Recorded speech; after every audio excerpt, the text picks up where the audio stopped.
Hi, Emily. Hi, Trevor. Hello, hello. How's it going? Hello from where you from? Where you now? From beautiful Buenos Aires, Argentina. Okay, nice to see. Such a looks like very modern architecture, and at the same time a lot of greenery. Please share with us, your first impression about the city, culture, country, whatever you can tell us today. Yeah, it's been 1 week for us, I think. Yeah, 1 week yesterday since we arrived, and we've been loving it. It's very different from the 6 weeks of Costa Rican beach and green and nature that we had explored and loved up there. And it's the perfect contrast to ease into some city living here, as we had a beautiful week of warm weather. Today was the first day of rain I think we've seen in maybe 4 weeks since we were last in Jaco, I think, Costa Rica. But yeah, it's been beautiful, warm. Just the end of summer here as we're heading into fall in Buenos Aires. And yeah, we were just reflecting on our walk to go get some $4 lunch for two people.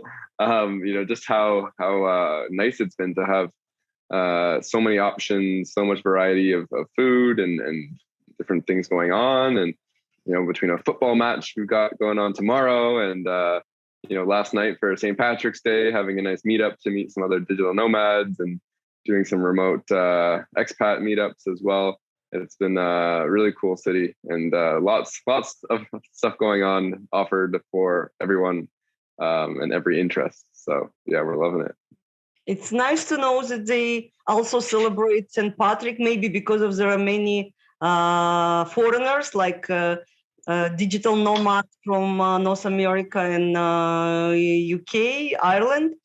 And really big change, I understand, for you, like cultural, climate-wise, comparing with Costa Rica, what you can tell, like other than Yeah, the climate for the first week was pretty comparable. Like we had some nice warm 30-degree sunny days, but as of today, we woke up to 15 degrees and rainy. So it's definitely been a quick switch overnight. The fall weather is here, it seems, and that's been a big shift. Like you mentioned, we've got definitely a lot more modern buildings here, but also lots of old, beautiful architecture. It felt like we were in Europe with the influence of, I think this area here, we're in the neighborhood of Palermo, specifically Palermo Chico. And, right down the road up the way, that way is Plaza Italia. So a lot of Italian feeling influence here, beautiful architecture, and, a lot of good pizzerias and places around here. But, the cobblestone roads where we were having some nice coffee felt like we definitely have some of that European influence in this neighborhood. And we've only been to a couple other neighborhoods so far, but there's apparently a lot of different influence in each neighborhood. And like I said, lots of different variety of things offered for everyone in different parts of town. It's interesting because Buenos Aires, from one side, they say that it's Paris of Latin America. Paris in Right. to architecture and splendor, I believe.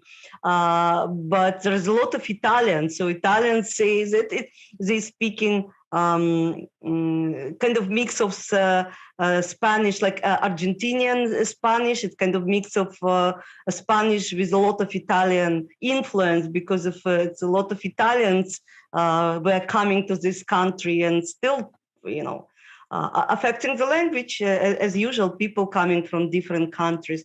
So, how did you find people? Kind of, I understand they're welcoming, but what else?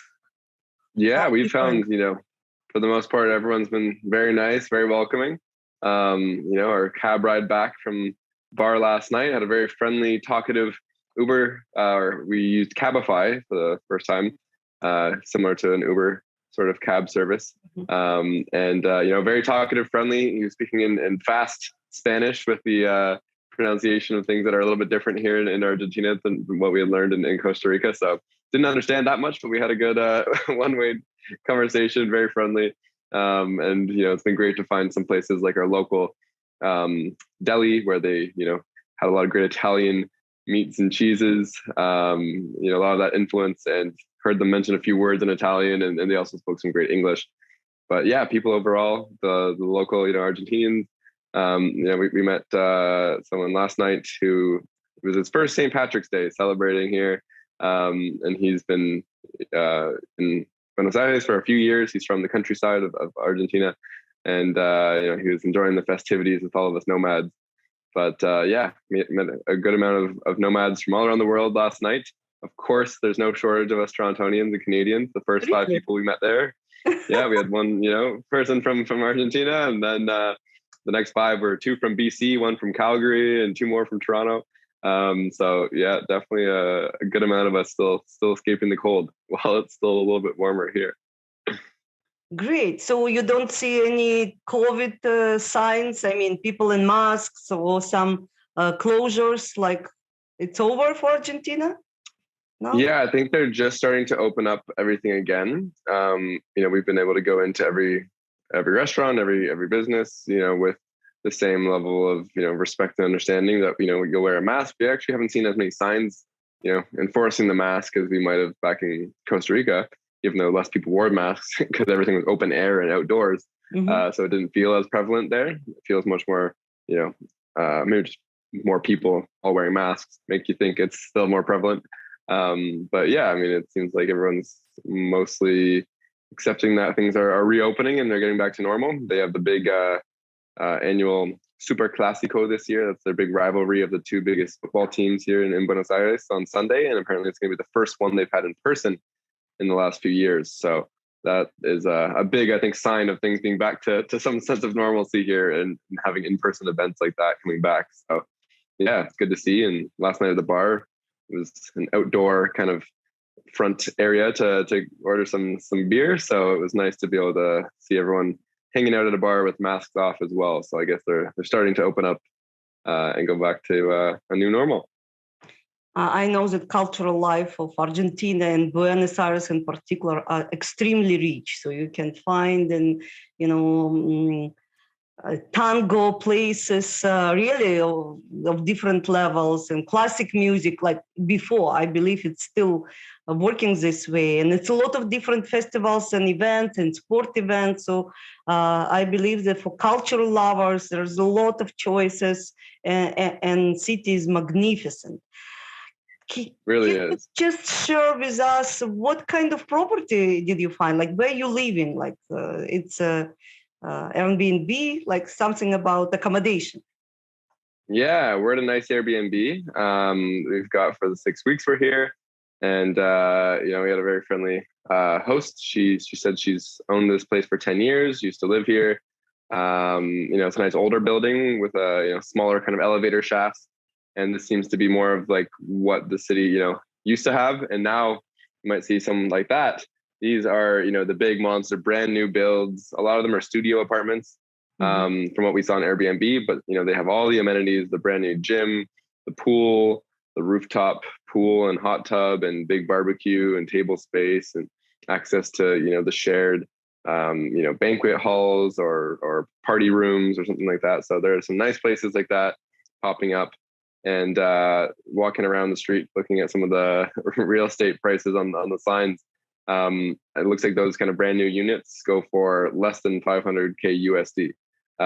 So pretty impressive for 2-bedroom with big open space, big kind of wall of windows like this, but from a way higher view of like the city. And definitely was making us think prices are a little more reasonable here for a big city apartment that seems more value filled than some of the ones we see in Toronto.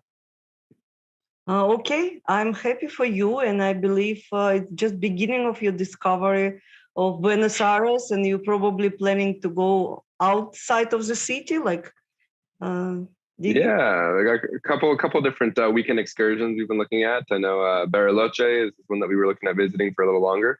They have like a cool ski sort of village vibe there down in the Patagonia region, and also looking to go a little north towards Brazil to the Iguazu Falls, and they look beautiful. I've heard nothing but great things about both of those regions, so we'll probably take a couple weekends away to explore those, and I'll have some findings to share back on that front. But all pretty appealing, pretty easy to want to keep exploring and trying new things, as cost of living here is probably cut in half, if not more, than what it was in Costa Rica. So much more affordable to eat out for full 3-course dinner for $30 for two of us total, and with a blue rate sort of peso exchange to USD, we were able to have a lot more access to these things for a pretty reasonable price. So we're enjoying and looking forward to continue to explore the city. Great stories. Tell me, please, sincerely, are you missing Toronto, Richmond Hill? I think we find more Torontonians here. It doesn't make us feel like we're missing too much. No, very missing the family and friends, answer. But good. I'm happy for you. It's hard to miss. Yes, and all people, Torontonians, and not only who are enjoying the life in Buenos Aires and discovering new culture and meeting new friends and discovering new ways of living and working, and it's all good. It's what make our life better, I think, rich, So well said. As they would say in Costa Rica, pura vida. That is well said, Emily. I think that's what we're all seeing here and starting to realize. So it's great to see. Okay. Let's please next time to find what the equivalent of pura vida they have in Argentina. What they say, as a kind of the main logo phrase. Yeah, the slangs. I know. Trust me, I'm trying to learn them. I'm still just trying to figure out the accent. That's been a big enough shift for us here. I see. But okay. I'll report back. Good luck to you. All right. And see you next time. Thank you. Thanks, Emily. Take care. There are many reasons people choose to make the move to the destination of their dreams. Remote workers can work from anywhere with an internet connection. Today, virtually every part of the world is online. Once just the lifestyle of digital nomads, the pandemic has led millions of people to work remotely. Many are choosing to move to a foreign location. Retirees, too, discover how their nest egg can go farther when living in a location that offers a better quality of life while reducing expenses. At International Lifestyle Consultants, we have scoured the world to uncover the best foreign destinations to call home. Perhaps you dream of a pastoral life in the quaint European countrysides of Italy or Portugal. On the shores of the Black Sea, you can find luxury accommodations at a fraction of what you would pay in the United States and Canada. Enjoy a leisurely lifestyle of Caribbean or Pacific trade winds found in the beachside communities of Mexico, Central and South America. Choose from the many charming colonial towns located in the same region. Discover areas with quality access to dental and health care that have attracted many foreign travelers on a budget. We make choosing to live in your dream destination a reality. We have curated migratory, cultural, and investment opportunities that you will not find elsewhere. We know firsthand how to help you create your step-by-step relocation plan. You'll begin your journey by filling out our Know Yourself questionnaire.